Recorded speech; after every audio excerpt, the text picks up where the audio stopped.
Hi everyone, welcome back to Natal Tips. Today we are focusing on the third trimester, weeks 28 to 40, the final phase before you meet your little one.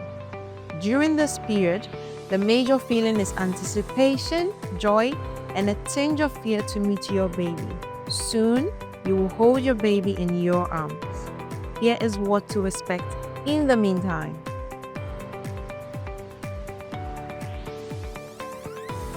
First, let's talk about your baby. In the third trimester, your baby grows rapidly and prepares for life outside the womb. By week 28, they are about the size of an eggplant. And by the time you are full term, they could weigh anywhere from 6 to 9 pounds. Your baby's lungs and brain continue to mature, and by week 32, their kicks and movement may feel stronger as they become more active. Now, let's talk about you. The third trimester is exciting, but it also comes with its challenges. Here are some common symptoms and how to manage them. As your baby grows, they will take up more space, leaving less room for your lungs to expand. This can make you feel short of breath, especially when climbing the stairs or lying flat.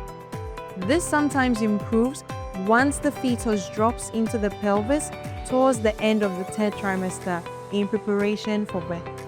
Try sitting or standing upright to give your lungs more room, and propping yourself up with pillows at night can improve your sleep. When the fetus moves further into your pelvis, it can press on your bladder, which makes frequent urination more common, or leaking urine when you sneeze, cough, or laugh.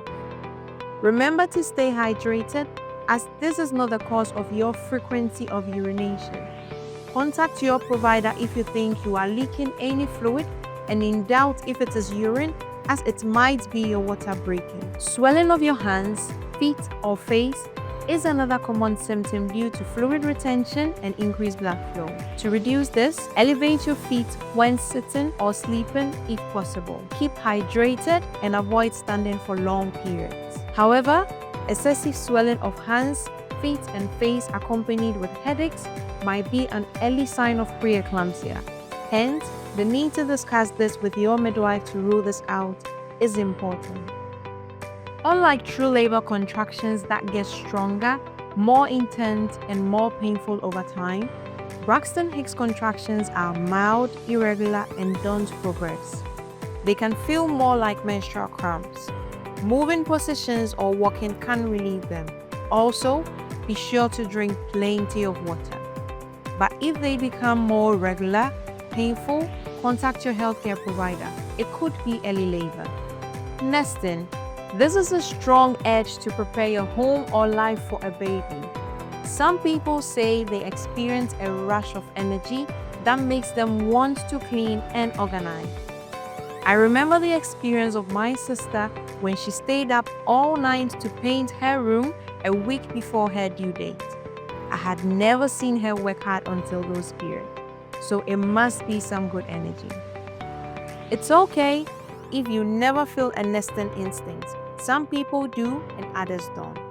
Remember, antenatal care in the third trimester is important. Your pregnancy care provider will schedule antenatal visits more frequently to check on the health of the fetus, unless your pregnancy is high risk. This typically means appointments will occur every 2 to 3 weeks up until week 36 of pregnancy. For the last 4 weeks, you will most likely go for weekly visits. You will also need screening tests for various conditions, including gestational diabetes, iron deficiency anemia, abnormal antibodies, Hep B, and syphilis. You should share any new or changing symptoms with your provider at these visits and ask them any questions you have. Like previous antenatal visits, they will check your blood pressure and urine, the position of the fetus, fundal height measurement, and listen to your baby's heartbeat.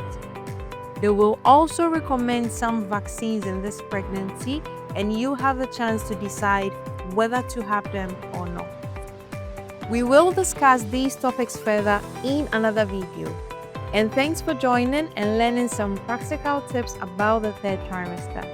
I'll see you in my next video where I discuss signs of labor and how to prepare adequately for your delivery day, which could be expected or unexpected.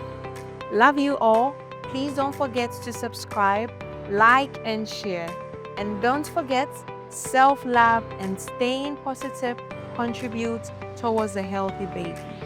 Bye everyone, and feel free to leave a comment in the comment section below.